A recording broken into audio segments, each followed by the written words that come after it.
નમસ્કાર વિદ્યાર્થી મિત્રો, આપ સૌનું સ્વાગત છે પ્રજ્ઞાન એજ્યુકેશનલ લર્નિંગ એપમાં। આજે આપણે ધોરણ 10ની અંદર ચેપ્ટર નંબર 5 જૈવિક ક્રિયાઓ અને તેમાં શ્વસન સંબંધિત કેટલીક વાતો આપણે કરશું। ટોપિક નંબર છે 5.3।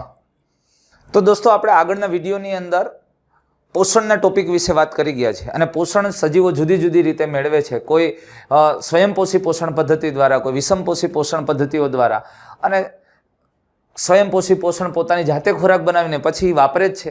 વિષમપોષીઓ બીજામાંથી લે, જટિલ પદાર્થો લે અને સરળ ઘટકોમાં ફેરવે।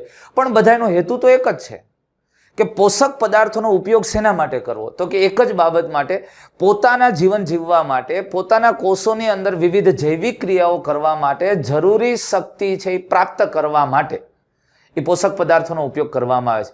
તો એ પોષક પદાર્થોમાંથી જરૂરી શક્તિ કેવી રીતે પ્રાપ્ત કરે? તો જુદા જુદા સજીવોમાં એ જુદી જુદી પદ્ધતિઓ છે અને પોષક પદાર્થોનો ઉપયોગ કરે। કોઈ ઓક્સિજનની મદદથી એનું વિઘટન કરીને એમાંથી શક્તિ મુક્ત કરે છે।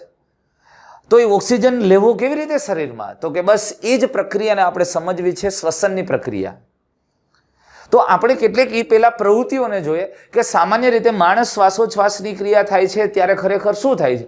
એના ઉચ્છ્વાસની હવામાં કયો વાયુ છે એ લે છે ત્યારે કયો છે? આમ તો તમને ખબર, વાતાવરણની અંદર તમે જુઓ તો હવા છે, એમાં ઓક્સિજન છે, કાર્બન ડાયોક્સાઇડ છે, નાઇટ્રોજન છે। ખરેખર આપણે શ્વાસમાં લઈએ ત્યારે હવામાં સૌથી વધારે કયો વાયુ હોય? નાઇટ્રોજન હોય, કારણ કે હવાની અંદર જ નાઇટ્રોજન 78% છે। તો આપણે શ્વાસ લઈએ તો આપણા શ્વાસમાં સૌથી વધારે નાઇટ્રોજન જ જાય ને।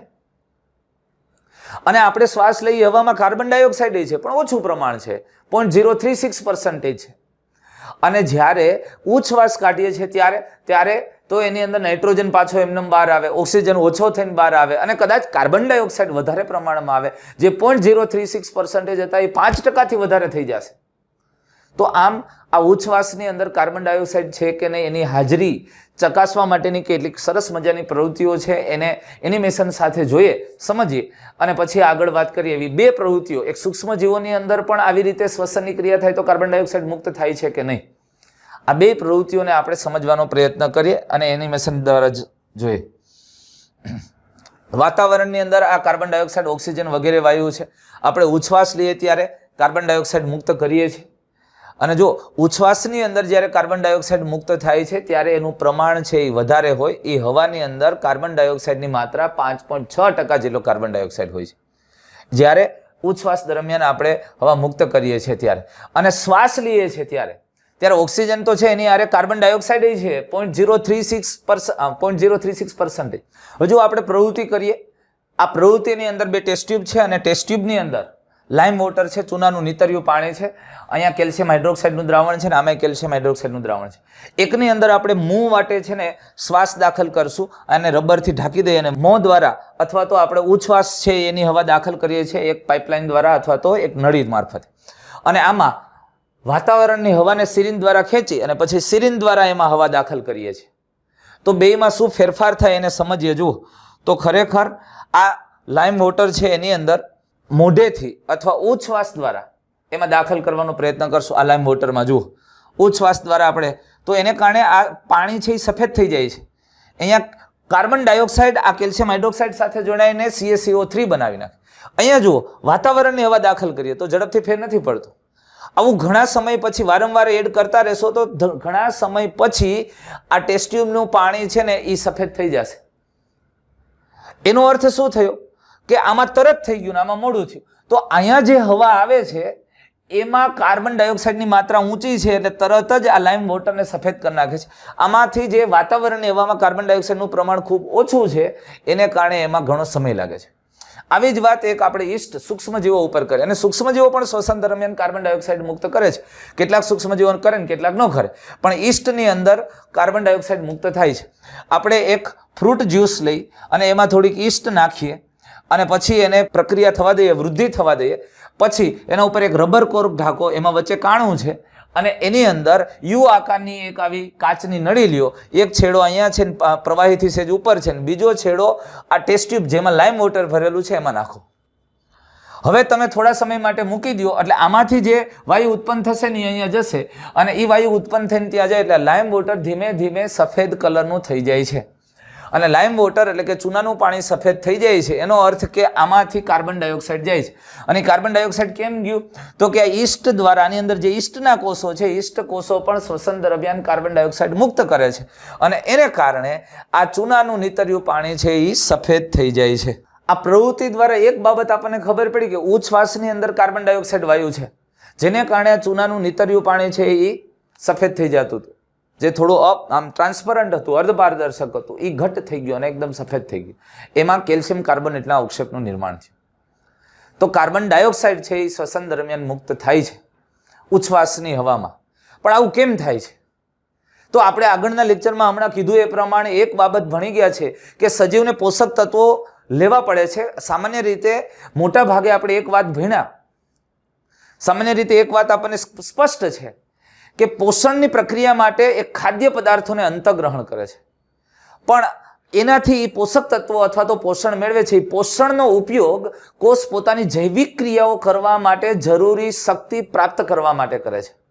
અને દરેક સજીવો એ પોતાને જે જૈવિક ક્રિયાઓ કરવા માટે જરૂરી પ્રાપ્ત શક્તિ છે, એ પ્રાપ્ત શક્તિ શેમાંથી મેળવે છે?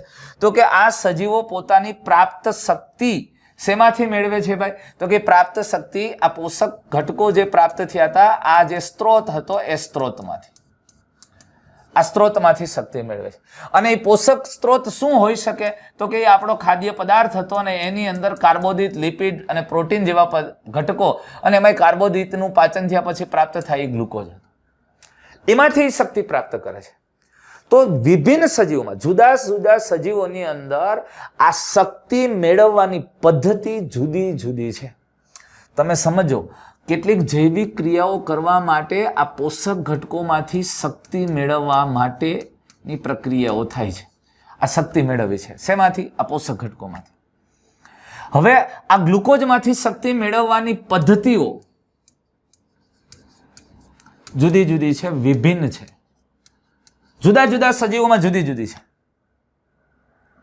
તો એમાંથી કેટલાક સજીવોની અંદર, એટલે એક પ્રકારની વાત કરીએ, કેટલાક સજીવોની અંદર આ ઘટકોમાંથી આ જે પોષક પદાર્થો છે, એ પોષક પદાર્થોમાંથી ઓક્સિજન દ્વારા એનું વિઘટન થાય. એટલે કે પોષક પદાર્થ તરીકે હું અહીંયા પોષક પદાર્થ તરીકે અહીંયા આપણે ગ્લુકોઝ જ લઈએ, માનો કે પોષક પદાર્થ તરીકે આપણે ગ્લુકોઝ લઈએ, તો આ ગ્લુકોઝનું ઓક્સિજન દ્વારા એનું વિઘટન થાય છે. ઓક્સિજન મારફતે, ઓક્સિજન દ્વારા, આ પોષક પદાર્થનું ઓક્સિજન દ્વારા, ઓક્સિજન O2 લખું છું, આ ઓક્સિજન દ્વારા એનું વિઘટન થાય છે, અને સંપૂર્ણ વિઘટન કરી અને આમાંથી કાર્બન ડાયોક્સાઇડ અને પાણી અને એમાંથી ઉર્જા ઉત્પન્ન થાય, શક્તિ મુક્ત થાય છે. એટલે કેટલાક સજીવોની અંદર આ પરિપથ દ્વારા આ શક્તિ મેળવવાનું કાર્ય થાય છે. તમે સમજી લો, સજીવને વિવિધ કોષની અંદર જૈવિક ક્રિયાઓ કરવી છે, અને જૈવિક ક્રિયાઓ માટે એને શક્તિની જરૂર છે. તો અલગ અલગ સજીવોની અંદર આ શક્તિ પ્રાપ્ત કરવાની પદ્ધતિ જુદી જુદી છે. તો એમાંથી કેટલાક સજીવોની અંદર તો કે પોષક પદાર્થોનું ઓક્સિજન દ્વારા સંપૂર્ણ વિઘટન થાય, અને આ જે પોષક તત્વ છે એમાંથી કાર્બન ડાયોક્સાઇડ અને પાણી બની જાય, અને એમાંથી બહુ પુષ્કળ પ્રમાણમાં શક્તિ મુક્ત થાય. પણ એક અન્ય પરિપથ, એટલે બીજો પરિપથ, તો કે બીજા પરિપથ, આ પ્રથમ પરિપથ છે, તમે સમજો, આ પ્રથમ પરિપથ છે કે જેમાં ઓક્સિજન વપરાય છે, ઓક્સિજન દ્વારા થાય છે.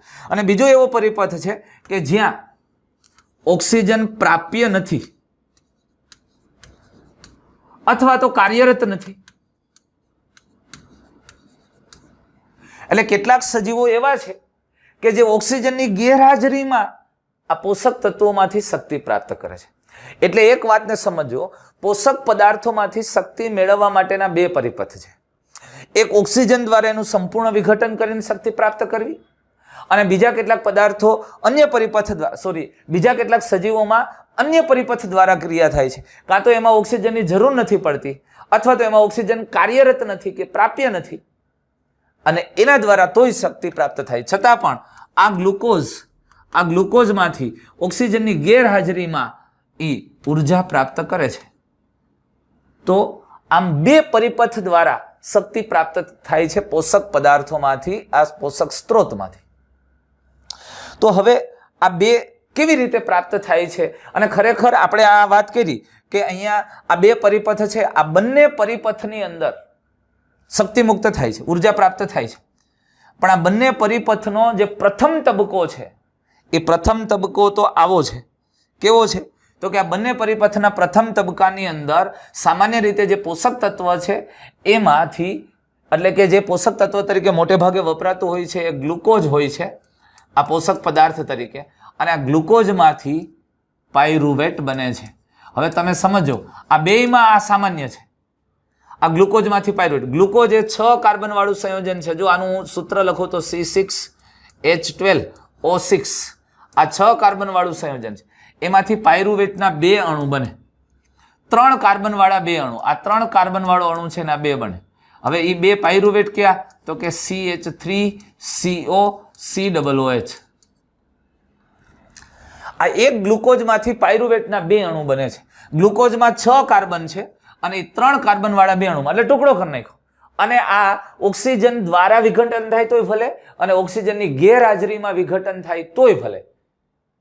આ પ્રથમ તબક્કો તો બંનેમાં કોમન છે. એટલે એક વાતને ધ્યાનથી સમજીએ કે બંને પરિપથમાં ઓક્સિજનની હાજરી કે ગેરહાજરી વાળા બંને પરિપથમાં પ્રથમ તબક્કો એ સમાન છે. અને આ પ્રથમ તબક્કો સમાન છે તો એ પ્રથમ તબક્કાને, આ પ્રક્રિયાને ખરેખર એક નામ આપવામાં આવ્યું છે. એ નામ શું છે ખબર તમને? આને કહેવામાં આવે છે ગ્લાયકોલિસિસ. અને ગ્લાયકોલિસિસ કહેવાય. લ્યો, અને આ પ્રક્રિયા થાય છે ક્યાં?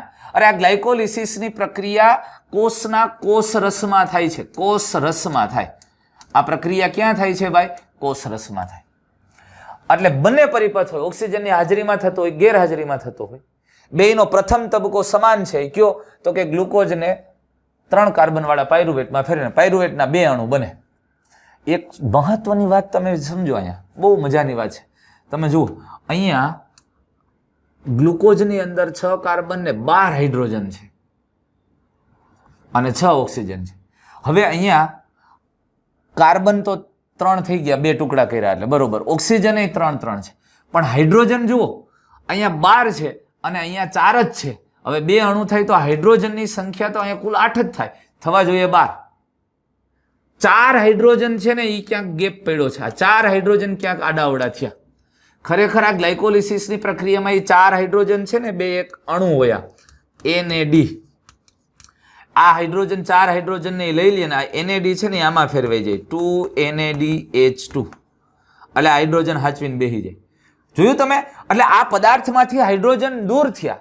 એટલે અહીંયા પ્રથમ તબક્કાની ગ્લાયકોલિસિસ પ્રક્રિયા દરમિયાન પણ હાઇડ્રોજન દૂર થાય છે. એટલે એક પ્રકારની ઓક્સિડેશન પ્રક્રિયા છે. ઓક્સિજન વાપરા વગર ઓક્સિડેશનની પ્રક્રિયા થઈને હાઇડ્રોજન દૂર કર્યા છે. સમજાય છે? હવે ખરેખર પછી શું થાય છે? તો કે હવે પાયરુવેટ બની ગયા પછી પાયરુવેટનું આગળ શું થશે? તો એ જુદી જુદી ઘટનાઓ થાય છે ને એને સમજવાનો આપણે પ્રયત્ન કરીએ. તો ખરેખર હવે સમજીએ આ પાયરુવેટનું શું થાય છે. જોજો, આ પાયરુવેટ 3 કાર્બન વાળું સંયોજન છે, CH3COCOOH. આ 3 કાર્બન વાળું છે. હવે આ પાયરુવેટનું શું થાય? જો ઓક્સિજનની ગેરહાજરી હોય, વાત ધ્યાનથી સમજો, અહીંયા ઓક્સિજન ગેરહાજર છે, O2 ગેરહાજર, ઓક્સિજન ગેરહાજર છે, ત્યારે પાયરુવેટ છે એ પાયરુવેટમાંથી કંઈક આવું સંયોજન બને છે, કાર્બન ડાયોક્સાઇડ અને ઇથેનોલ.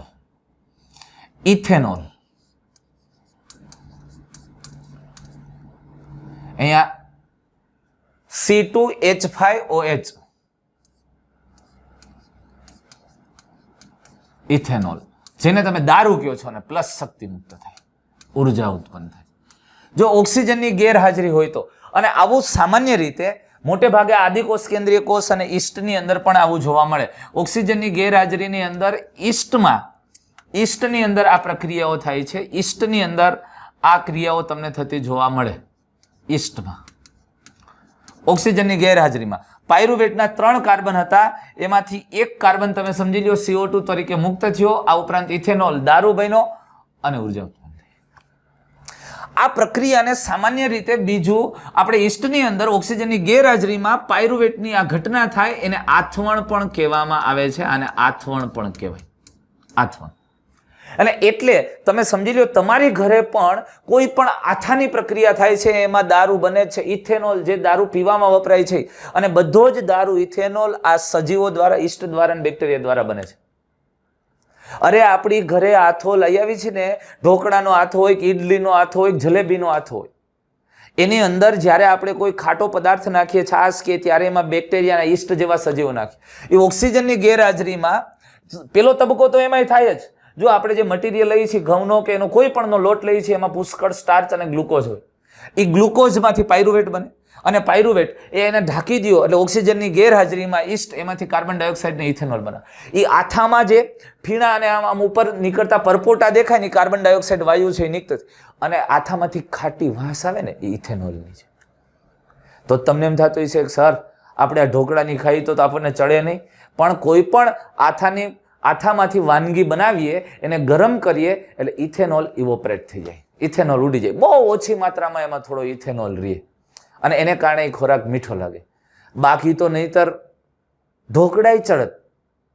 એ કે સુતા જ રહેવા દો, કાં હમણાં ઢોકળા ખાધા હતા ને થોડાક ચડ્યા છે, એ કે આમ ડોલત, કાં સર ડોલે કે ઢોકળા ખાઈને આવ્યા છે.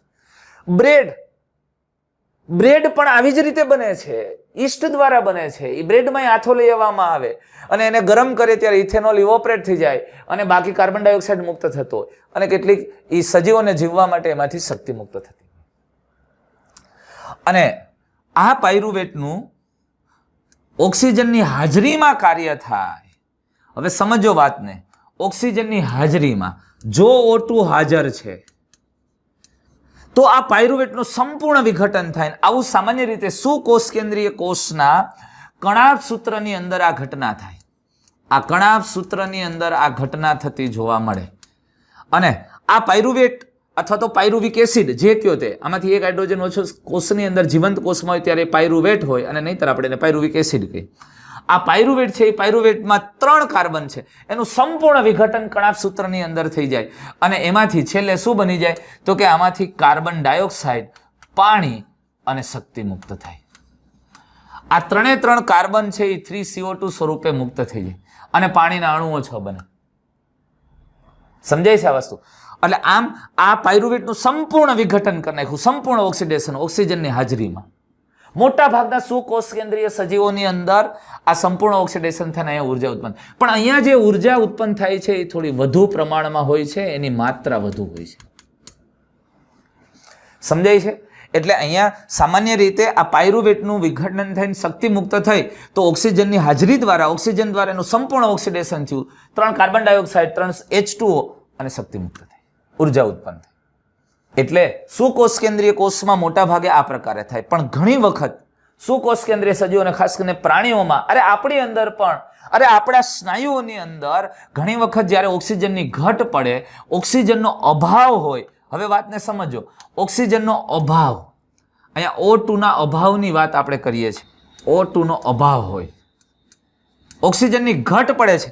અરે એ ક્યારે આવી સ્થિતિ સર્જાય? અરે તમે ખૂબ જ એક્સરસાઇઝ કરો છો, અરે ગિરનાર ચડવા ગયા ને ગિરનાર ચડી ગયા અને જેડા ઉતરા પછી કેવા પગ દુખતા હોય, તો એનું કારણ આ સ્નાયુની અંદર ઓક્સિજનની ઘટ પડે છે, અને ઓક્સિજનનો અભાવ થાય ત્યારે પૂરતો ઓક્સિજન ન હોવાને કારણે આ ગ્લુકોઝમાંથી પાયરુવિક એસિડ અથવા તો પાયરુવેટ બને, અને આ પાયરુવેટમાંથી 3 કાર્બન વાળું સંયોજન લેક્ટિક એસિડ બની જાય. લેક્ટિક એસિડ, એમાંય 3 જ કાર્બન છે, પણ થોડો ફેરફાર થાય. અહીંયા આવું થઈ જાય, CH3, CHOH અને COOH, 2 હાઇડ્રોજન ઉમેરાય અને લેક્ટિક એસિડમાં ગણ. અને આ લેક્ટિક એસિડ આપણા સ્નાયુમાં ભરાવો થાય, અને સ્નાયુમાં લેક્ટિક એસિડનો ભરાવો થાય એટલે એ દુખે, પીડા થાય. આપણને એમ થાય કે હવે પગ થાકી ગયા. એ થાક લાગે છે ને, એ થાક આ લેક્ટિક એસિડના ભરાવાને કારણે. સ્નાયુમાં લેક્ટિક એસિડનો ભરાવો થાય એટલે ખૂબ જ થાક લાગે, અને એ આપણે ગિરનાર ચડીને ઉતરાવ પછી કોઈકને અડે તો અરે વાત દુખે છે. લેક્ટિક એસિડનો ભરાવો થઈ ગયો છે સ્નાયુમાં. વળી તમે 2 દિવસ મસ્ત રીતે આરામ કરી લ્યો એટલે આ લેક્ટિક એસિડ છે પાછા રુધિરમાં જાય, રુધિરમાંથી યકૃતમાં જાય, યકૃતમાંથી લેક્ટિક એસિડમાંથી પાછું પાયરુવિક એસિડ અથવા તો પાયરુવેટ બને, અને ત્યાંથી પાછા ગ્લુકોઝ બને, અને કેટલોક પાયરુવેટ નહીતર પાછા શ્વસનની ક્રિયામાં આગળ જાય. પણ અહીંયા લેક્ટિક એસિડ વખતે આખી પ્રક્રિયા પૂરી થાય એટલે કેટલીક ઉર્જા તો થાય જ છે. પણ સામાન્ય રીતે આ ક્રિયા ક્યાં થાય? લેક્ટિક એસિડની પ્રક્રિયા છે એ સુકોષ કેન્દ્રીય સજીવોમાં પણ થાય, એટલે સામાન્ય રીતે સુકોષ કેન્દ્રીય સજીવોના સ્નાયુ કોષોમાં અને કેટલાક બેક્ટેરિયામાં પણ આ પ્રકારની પ્રક્રિયા થતી જોવા મળે. અને એટલે જ ભાઈ દૂધમાંથી દહીં બનવાની પ્રક્રિયા, લેક્ટોબેસિલસ બેક્ટેરિયા, અરે દૂધની અંદર લેક્ટોઝ શર્કરા છે, એ શર્કરાનું પાચન થઈને ગ્લુકોઝ, એ ગ્લુકોઝમાંથી પાયરુવિક એસિડ, અને pyruvic એસિડમાંથી lactic acid, lactobacillus bacteria બનાવે. અને એસિડ સ્વાદે ખાટા હોય અને એટલે દહીં ખાટું લાગે. અને દૂધની અંદર તમે આવો કોઈ એસિડ નાખો એટલે ફાટી જાય, એટલે ધીમે ધીમે એ જામી જાય છે. એનું કારણ લેક્ટિક એસિડ છે. તો અહીંયા એક સરસ મજાની વાત આપણને ધ્યાનમાં આવી કે ખરેખર આ ગ્લુકોઝ જેવા પદાર્થો હતા. આપણે અહીંયા અત્યારે હું લખી નાખું છું આપણને પહેલો તબક્કો, તો કે અહીંયા તો ખરેખર શક્તિદાયક પદાર્થ પોષક તત્વ ગ્લુકોઝ લીધું, ગ્લુકોઝમાંથી પાયરુવેટ બન્યું, અને પાયરુવેટ એમાંથી 3 રીતે પ્રક્રિયા થઈ. જો ઓક્સિજનનો અભાવ હોય અને એમાંથી શક્તિ પ્રાપ્ત થાય છે તો એ કાર્બન ડાયોક્સાઇડ ને ઇથેનોલ બને, ઈસ્ટ અને કેટલાક બેક્ટેરિયાની અંદર આ પ્રકારની પ્રક્રિયા થઈને એમાંથી શક્તિ મુક્ત થાય. જો ઓક્સિજનની હાજરી હોય તો મોટે ભાગે સુકોષ કેન્દ્રીય સજીવોની અંદર આ પાયરુવિક એસિડ છે એ કણાભસૂત્રમાં જાય, અને કણાભસૂત્રમાં એનું સંપૂર્ણ ઓક્સિડેશન થાય. કાર્બન ડાયોક્સાઇડ, પાણી અને શક્તિનું પ્રમાણ અહીંયા ખૂબ વધુ હોય, અને આ બે જગ્યાએ શક્તિનું પ્રમાણ ઘણું ઓછું હોય, અહીંયા પણ ઓછું હોય. એટલે ઓક્સિજનની હાજરીમાં જ્યારે એનું વિઘટન થાય ત્યારે શક્તિની માત્રા ખૂબ વધારે હોય. પણ તમને સ્પષ્ટ ખબર પડી કે સામાન્ય રીતે આદિકોષ કેન્દ્રીય કોષ એટલે બેક્ટેરિયા છે, ઈસ્ટ છે, એમાં મોટે ભાગે અજારક શ્વસન થાય ઓક્સિજનની ગેરહાજરીમાં. એટલે હવે મજાનો એક શબ્દ તમને મળ્યો કે ઓક્સિજનની ગેરહાજરીમાં થતું શ્વસન, ઓક્સિજનની ગેરહાજરીમાં થતું શ્વસન એને આથવણ પણ કહેવાય. આ ઉપરાંત ઓક્સિજનની ગેરહાજરીમાં થાય છે માટે એને અજારક શ્વસન કહીએ છીએ, અજારક શ્વસન. અને ઓક્સિજનની હાજરીમાં જે શ્વસન થાય એને જારક શ્વસન કહેવામાં આવે છે, એને જારક શ્વસન કહેવાય.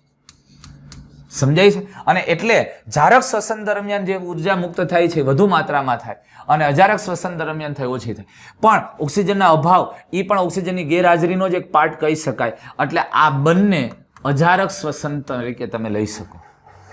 અને ઓક્સિજનની હાજરીમાં પાયરુવિક એસિડ કણાભસૂત્રમાં દાખલ થાય અને કણાભસૂત્રનું સંપૂર્ણ વિઘટન થાય, એ જારક શ્વસનની ક્રિયા છે. સમજમાં આવી વાત? એટલે પોષક તત્વોમાંથી કોષને ક્રિયાઓ કરવા માટે જે શક્તિ પ્રાપ્ત થાય છે એ શક્તિ મેળવવાની પદ્ધતિઓ પણ ભિન્ન ભિન્ન છે. પણ એક સરસ મજાની વાત એ છે કે અહીંયા શક્તિ મુક્ત થઈ. હવે આ શક્તિનું શું? અરે કોષમાં તો કેટલી જુદી જુદી ક્રિયાઓ કરવી છે, તો એ શક્તિને અહીંયા ટ્રાન્સફર કેમ કરશું? તો એ જે શક્તિ મુક્ત થઈ છે એનો એક સંગ્રહ થાય છે ખૂબ સરસ સ્વરૂપે. એની જરા સાથે આપણે વાત કરી લઈએ. હવે તમે સમજો કે અહીંયા જે બધી જગ્યાએ આપણને શક્તિ મુક્ત થઈ, જે ઉર્જા પ્રાપ્ત થઈ છે, શ્વસનની પ્રક્રિયા, જારક શ્વસન થાય કે અજારક શ્વસન થાય, બેમાંથી શક્તિ મુક્ત થાય. પણ આ શક્તિને આપણે કોષમાં કોઈ પ્રક્રિયા ચાલે છે, અહીંયા જરૂર છે, તો અહીંયા કેમ કામ કરશું? હવે તમે એક સમજો વાત. અહીંયા અત્યારે અહીંયા શ્વસનની પ્રક્રિયા થઈ. હવે શ્વસનની અંદર આપણે કહીએ છીએ કે આ ગ્લુકોઝ છે ને, એ ગ્લુકોઝનું સંપૂર્ણ વિઘટન થઈને CO2 અને પાણીમાં ફેરવાઈ ગયું.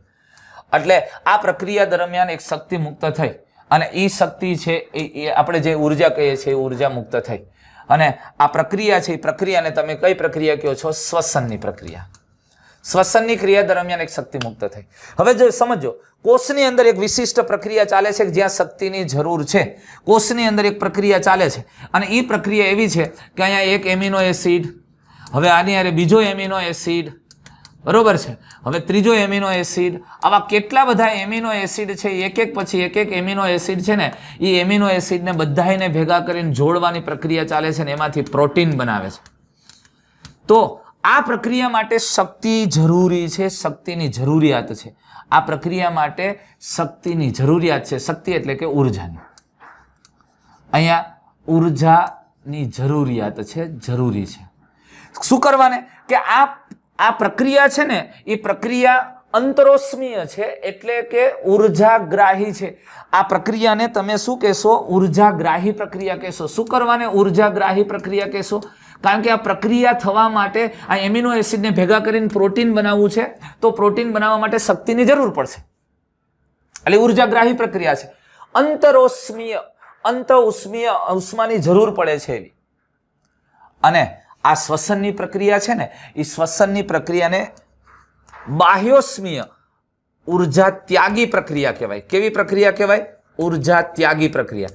એટલે શ્વસનની પ્રક્રિયા દરમિયાન ઉર્જા મુક્ત થાય. કોષમાં કેટલીક પ્રક્રિયાઓ એવી ચાલે છે કે જ્યાં એને શક્તિની જરૂર હોય, ઉર્જાની જરૂરી છે, એટલે ઉર્જાગ્રાહી પ્રક્રિયા છે અથવા અંતરોષ્મીય પ્રક્રિયા છે. પણ હવે પ્રશ્ન એ નથી, અહીંયા ઉર્જા ઉત્પન્ન થઈ, ઓકે હાલો ઉર્જા ઉત્પન્ન થઈ, ઉર્જા ઉત્પન્ન થઈ એને અહીંયા કેમ લઈ આવી? તો આપણા શરીરની અંદર, આપણા કોષોની અંદર એક વિશિષ્ટ ઘટક છે કે જે શક્તિનો સંગ્રહ કરી શકે છે.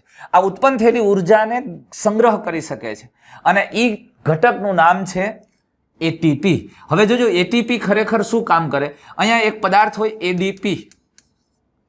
આ એડીપી એક એવું સંયોજન છે કે એની પાસે એક ફોસ્ફેટ છે. જ્યારે અહીંયા શક્તિ મુક્ત થઈ ને તો એ મુક્ત થતી શક્તિ આની સાથે એક ફોસ્ફેટને વધારે હજી જોડે. એટલે આ એડીપી ને ફોસ્ફેટને, આ ઉત્પન્ન થયેલી શક્તિ આ ફોસ્ફેટને આની સાથે જોડવામાં કામ લઈ લી.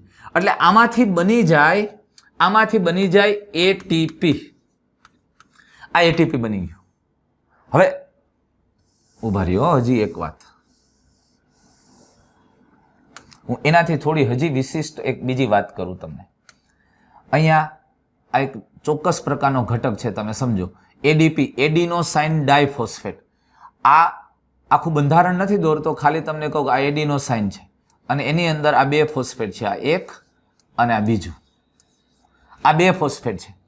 હવે અહીંથી જે શક્તિ મુક્ત થઈ ને એમાં આ બીજા ફોસ્ફેટ સાથે આ ફોસ્ફેટના બંધને જોડે. હવે બંધ છે ને એ મુક્ત થયેલી શક્તિને સંગ્રહી લે, એટલે અહીંયા ત્રીજો ફોસ્ફેટ જોડાઈ જાય. આ બે હતા એટલે એડિનોસાઇન ડાયફોસ્ફેટ, એમાં ત્રીજો ફોસ્ફેટ જોડાણો એટલે આ શું બની ગયું? આ બની ગયું એડિનોસાઇન ટ્રાઇફોસ્ફેટ. એટલે આ બની ગયું એટીપી. શું બન્યું? એટીપી.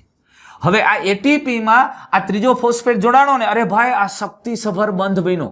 અહીંથી જે શક્તિ મુક્ત થઈ હતી ને, ગ્લુકોઝનું વિઘટન થઈને જે ઉર્જા ઉત્પન્ન થઈ હતી એ ઉર્જાને હવે સાચવી લીધી, સંગ્રહી લીધી. ક્યાં સ્વરૂપે? આ બંધ સ્વરૂપે. અને બંધ બન્યા પછી કયું ઘટક બન્યું? એટીપી. આ એટીપી બધા શક્તિસભર અણુઓ છે. એટીપીમાં આ ફોસ્ફેટ વચ્ચે બંધ છે ને, એ શક્તિદાયી બંધ છે. એ બંધ બનાવવા માટે ઉર્જાનો સંગ્રહ કર્યો છે. જે ઉર્જા ત્યાગી પ્રક્રિયા થઈ, બાહ્યોષ્મીય પ્રક્રિયા દ્વારા જે શક્તિ મુક્ત થઈ, એ મુક્ત થયેલી શક્તિ આ બંધ સ્વરૂપે સાચવી લીધી અને એટલે આ એડીપી ને ફોસ્ફેટ જોડાઈને જે બન્યું એટીપી. એટીપી એ શક્તિદાયી પદાર્થ. હવે તમે આને ગમે ત્યારે વાપરી શકો. ઉર્જાને સાચવીને ભેગી કરી લે. હવે કોષની અંદર બીજી બાજુ આ પ્રોટીન બનાવવાની પ્રક્રિયા છે, અંતરોષ્મીય ક્રિયા થાય છે. એટલે કે જ્યાં ઉર્જા ખર્ચાય છે એવી પ્રક્રિયા થાય. એટલે આને શક્તિની જરૂર છે. આ એમિનો એસિડ તો જ ભેગા થઈને પ્રોટીન બનાવશે કે એને શક્તિ પ્રાપ્ત થાય. એટલે હવે આ એટીપી છે, એ એટીપીને અહીંયા લઈ જવામાં આવે. હાલો ભાઈ, અહીંયા આ એટીપી અહીંયા આવે. સમજો વાતને. જ્યાં ઉર્જાની આપણને જરૂર છે ત્યાં એટીપી લઈ આવ્યા. આપણે આ એટીપીને અહીંયા લઈ આવ્યા. આ એટીપી.